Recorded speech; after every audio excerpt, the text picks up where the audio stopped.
皆さんごきげんよう、上川かおるです。今回取り上げる話題は、1年3ヶ月ぶりに行われた日韓首脳会談について解説を行っていきます。この日韓首脳会談、日本側はこれまで通りの主張を繰り返し、そしてムン・ジェイン大統領も同じく、これまで通り何の解決策も持ってこなかったということで、非常に扱いは小さいニュースになろうとしています。ですが、このニュースについては非常に大きな見落としがされているようにしか私には思えません。一体どのような点でこの日韓首脳会談の大事な部分が抜け落ちているかといったところについて今回は解説を行っていきます。それでは日韓首脳会談についてのニュースをお聞きください。日韓首脳会談、安倍首相徴用工判決解決迫るもムン氏は解決策示さず。安倍晋三首相は24日午後、中国四川省成都で警国のムン・ジェイン大統領と会談した。両首脳の正式な会談は1年3ヶ月ぶりで、いわゆる徴用工訴訟の警国最高裁判決で日韓関係が決定的に悪化して以降初めて、首相は判決で生じた日韓請求権協定違反の状態を早期に是正するよう強く求めたが、ムン氏は解決策を示さなかった。両首脳は懸案解決のため対話を続けていくことでは一致した。首相は会談で日韓関係は引き続き非常に厳しい状況にあるとの認識を示した上で、徴用工訴訟をめぐる昨年10月の警国最高裁判決が根本原因だと指摘した。首相は徴用工の問題は日韓関係の法的基盤の根本に関わると言及し、警国が国家として日韓関係を健全な関係に戻していくきっかけを作るよう求める。警国側の責任において解決策を示してほしいと迫った。警国内で差し押さえられた日本企業の資産の現金化も避けるよう求めた。ムン氏は問題の解決の重要性については自分としても認識しており、早期に問題解決を図りたいと述べたが、具体的な解消策や新たな提案は示さなかった。安倍首相が日本企業の資産を売却化しないように求めているのに対して、ムン・ジェイン大統領はそれはできないと反論しています。ムン・ジェイン大統領、警国政府徴用判決に関与できない安倍首相に説明。警国のムン・ジェイン大統領が24日に中国成都で行われた安倍晋三首相との会談で、警国大法院が日本企業に賠償を命じた強制徴用訴訟判決に関し、警国政府は大法院の判決に関与することはできないとの立場を明確に伝えたことが分かった。青瓦台関係者が25日明らかにした。同関係者によると、ムン・ジェイン大統領は強制徴用問題で政府が大法院判決に関与することはできないとする警国の基本的な立場をはっきりと説明した上で、解決を急がなければならないと強調した。強制徴用訴訟で賠償を命じられた日本企業の警告内資産が来年2から3月に現金化されると予想される中、現金化が実行されれば政府の関与がさらに難しくなるため、問題の解決を急ぐ必要があるとの認識を示したものと受け止められる。ムン・ジェイン大統領はまた、重要なのは解決方法を探すこととし、本質をめぐって論争すれば問題をさらに難しくするだけだ。解決方法を見つけるために知恵を集めていきたいと伝えた。これは強制徴用問題で激しく対立を続けるよりも、両国が早期に折衷案を見つける必要があるとの呼びかけとみられる。一番最初に押さえておかないといけないことは、日本側の主張は一切ブレていないということです。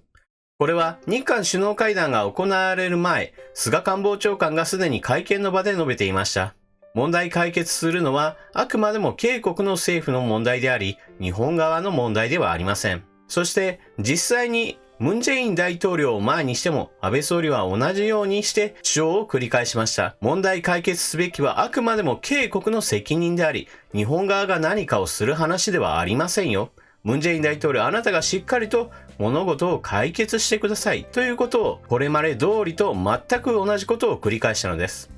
そしてこのことが非常に重要です。こういった外交関係に問題があるときに日本側は、とかく日本側の方からなぜか相手に助け舟を出すような形で譲歩するという非常に悪い癖があります。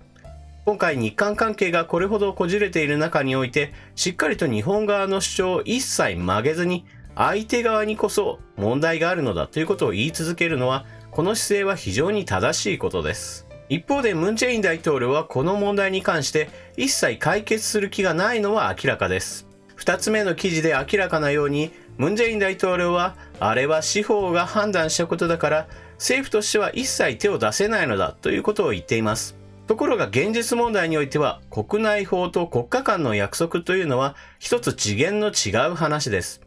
まず国内の話云々の前に、これは国家と国家の約束で取り決めたことが優先であるということを第一にしなければなりません。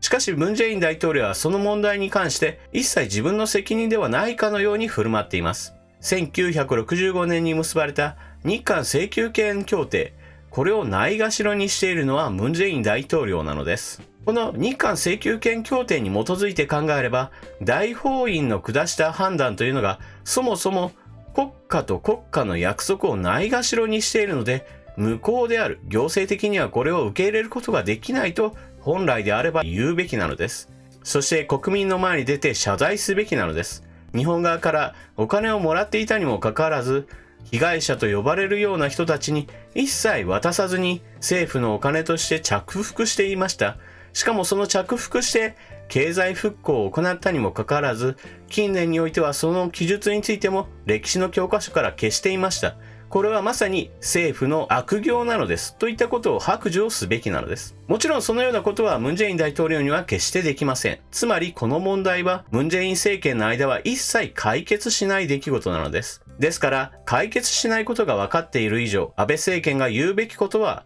これまで通りと一切変わる必要はありません。あくまでもムン・ジェイン政権が自滅するための政策であると考えれば、これまで通りの主張を延々と繰り返すだけで、いずれムン・ジェイン政権が自滅の道を歩んでいくというふうに考えることができます。ですから今回の日韓首脳会談、一見して日本はこれまで通り主張を繰り返して、そしてムン・ジェイン政権も我々は何も解決策はありませんよと言った、ただそれだけの話ではありません。今回話が平行線で何も決まらないということは、つまり時間は進んだのです。差し押さえされている日本企業の現金化というものは少しずつ進んでいます。これまで何度となく延長されてはいましたが、この記事の中でも触れられているように、いずれは時間切れを迎えて資産の売却に進むというふうに考えられます。ですから日本政府がこれまで通りの主張を繰り返し、一切妥協しなければ、ムン・ジェイン政権はまさに時間切れになるのです。そうして日本企業の資産が売却化された際には一体何が起こるのか。この点については、これまでの動画でも取り上げてきたように、麻生副総理の言葉を引用することができます。警国において日本企業の資産が実際に売却され現金化されるようなことがあれば、警国に対する金融制裁に踏み切らなければならない。これは警国に後押しされたものであって、日本が積極的に推し進めているわけではないといったことを麻生副総理は述べています。つまり、日本が積極的に金融制裁を警国にかけるのではなく、警国のミスによって日本政府はやらざるを得ないという形をとるのです。つまり今回の日韓首脳会談で一番重要なのは、話が平行線に終わったと同時に、警国に対する金融制裁へのカウントダウンが徐々に進んでいるというこの事実なのです。日韓首脳会談の前に菅官房長官が日本政府の対応というものは以前と全く変わりがありませんよと予告していたのと同じように、麻生副総理が日本企業の資産が売却化された際にはこうなるよという話を実際にしていることが話の伏線としては非常に重要なのです。そしてその伏線が実際に現実化されるのはまさに相手が引き金を引くのです。この構造こそがこのニュースの肝の部分です。日本政府はあくまでも問題解決すべきなのはあなた方、ムン・ジェイン政権の側ですよということをただ言うだけでいいのです。そしてムン・ジェイン政権がこの問題に解決に取り組まないのであれば、それはまさに自滅することを意味します。そしてこの機に乗じるべきだというのが私の考えです。現代の世界市場の動きというのはあくまでも強者総取りの非常に激しい競争が行われています。そうした激しい戦いの中において金融制裁に踏み切ることができれば当然のように警国の経済は傷みます。そしてそのことは日本企業にとってビジネスのしやすい環境というものをもたらすことができるのです。アメリカのトランプ大統領がアメリカファーストにものを考えるように、日本の安倍政権もまず日本企業をいかにしてビジネスしやすい環境にするか、強豪国に対してしっかりとダメージを与える政策を取れるかというのは非常に重要なことなのです。そして相手国へのダメージを与えられるような政策を自分から何かするのではなくて、ムン・ジェイン政権の失策によって引き金を引くことができるというのは非常に形として都合がいい話なのです。安倍政権としては今のうちに実際に金融制裁に踏み切った場合に備えて、日本企業には警告からの脱出を進めるような話をぜひともしてほしいものです。皆さんはこのニュースについてどのような考えをお持ちでしょうか。ぜひともコメントを書き込んでいってください。それでは動画を最後までご視聴いただきありがとうございました。チャンネル登録していない方はぜひともチャンネル登録していってください。そして動画を見終わったらぜひとも評価ボタンのクリックもよろしくお願いします。それでは次の動画でまたお目にかかりましょう。またね。